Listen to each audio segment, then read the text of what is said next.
Di sini saya akan menjelaskan soal tentang induksi matematika, di mana di soal diketahui sebuah notasi sigma. Nah, dari sini kita disuruh menentukan notasi sigma yang ekuivalen dengan notasi yang ada di soal ini. Gitu. Nah, jadi untuk menjawab soal ini, terlebih dahulu kita harus mengetahui apa sih itu notasi sigma.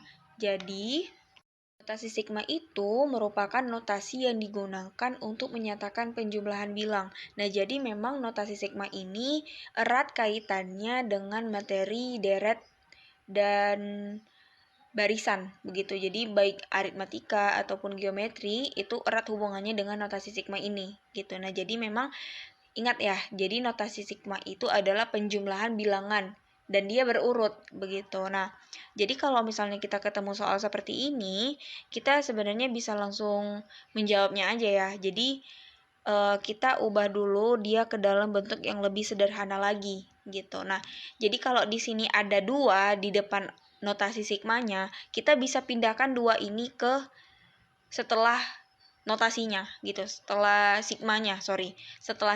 Jadi maka ia akan berubah menjadi seperti ini. Jadi di sini n, di sini k sama dengan 1, kemudian di sini 2k. Ya, 2-nya langsung kita kalikan aja sama k-nya jadi 2k, buka kurung k dikurang 4. Nah, seperti ini. Nah, kemudian 10-nya juga.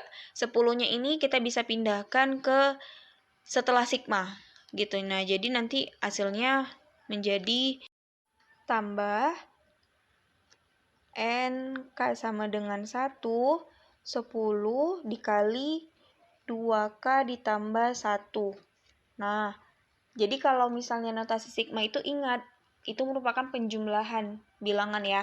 Nah, kemudian ditambah, kan di sini ada 8n. Nah, 8n ini kita bisa ubah ia menjadi ada notasi sigmanya dengan cara hasilnya nanti begini.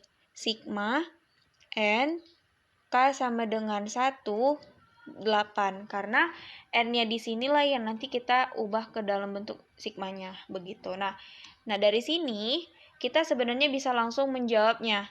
Karena kalau kita perhatikan, notasi sigmanya itu sama-sama bergerak dari K sama dengan 1 sampai dengan N. Nah, jadi kita bisa menyederhanakannya langsung atau menjumlahkan dari bilangannya yang ada. Gitu, dari 2K dikali K kurang 4, kemudian 10 2K tambah 1, kemudian 8. Nah, biar lebih mudah lagi, kita bisa sederhanakan aja langsung ya. Jadinya nanti kita sederhanakan jadi sigma n k sama dengan 1, kita kalikan ke dalam 2k dikali k kurang 4. Jadi hasilnya 2k kuadrat dikurang 8k. Nah, kemudian lanjut ke sampingnya ditambah sigma n k sama dengan 1, 10 dikalikan ke dalam, berarti 20k ditambah 10. Nah, kemudian yang di akhir kita tinggal tulis ulang lagi.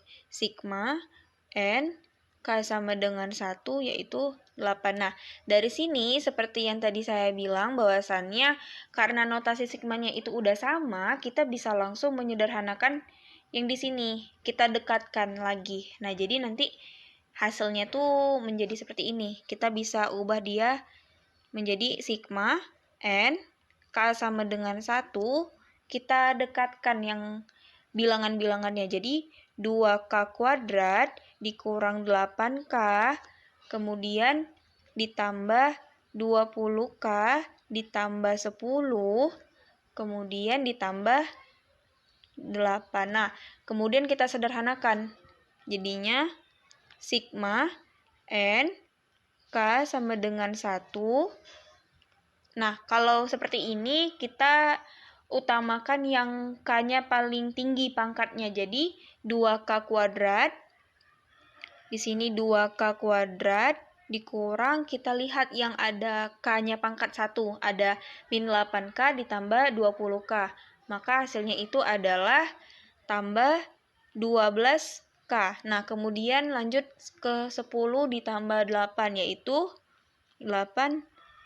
Nah, Dari sini kita bisa sederhanakan lagi menjadi bentuk yang lebih sederhana ya.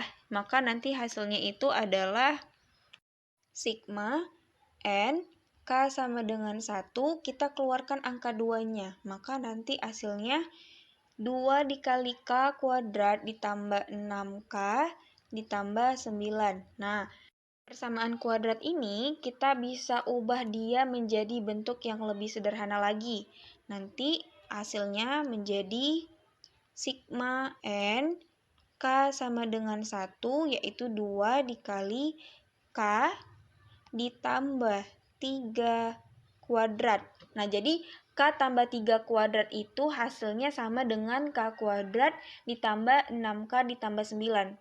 Nah, jadi 2 di sini, 2 yang ada di sini kita pindahkan ke sebelum notasi sigma. Jadi nanti hasilnya menjadi 2 sigma N K sama dengan 1, yaitu K ditambah 3 kuadrat. Nah, maka kita bisa menjawab soal ini.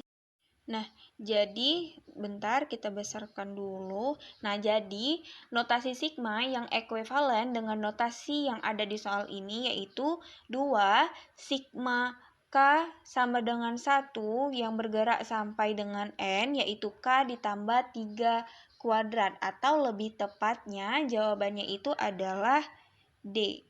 Oke, sekian dari penjelasan soal ini.